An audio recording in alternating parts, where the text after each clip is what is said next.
தமிழக வெற்றி கழகத்தின் தலைவர் திரு விஜய் அண்ணா மீது எனக்கு எந்த ஒரு பர்சனல் விரோதமும் கிடையாது.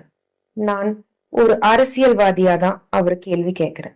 எதிர்கட்சியில இருக்கிற பெண்களுக்கும் உங்க கட்சியிலிருந்து வெளியே வந்த பெண்களுக்கும் உங்க தொண்டர்கள் ஆசிட் வீசுவேன்னு மிரட்டியிருக்காங்க.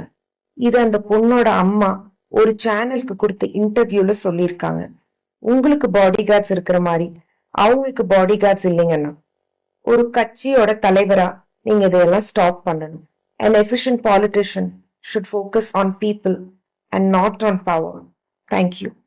தமிழக வெற்றிக் கழக தொண்டர்கள் பெண்களை இப்படி இழிவாக பேசுவது நல்லதல்ல. விஜய் அவர்கள் இதை சரி செய்ய வேண்டும் என்று நடிகர் சத்யராஜ் மகள் திவ்யா கூறியுள்ளார். இவர் சமீபத்தில் திமுக கட்சியில் இணைந்தார் என்பது குறிப்பிடத்தக்கது. நம்ம திமுக கவர்மெண்ட் மக்களுக்காக பல நல்ல திட்டங்களை கொண்டு வந்திருக்காங்க. பெட்ரோல் விலை குறைப்பு, இல்லம் தேடி கல்வி, மக்களை தேடி மருத்துவம், இன்னுயிர் காப்போம் 48, காலை உணவு திட்டம், புதுமை பெண் திட்டம், கட்டணமில்லா மகளிர் பேருந்து, மாவட்டம் தோறும் டைட்டில் பார்க், இப்படி சொல்லிட்டே போலாங்க.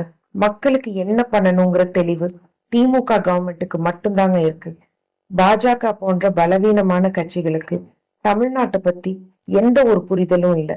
A good leader should have an efficient understanding of the entire country and not just North India. இன்னொரு விஷயம்,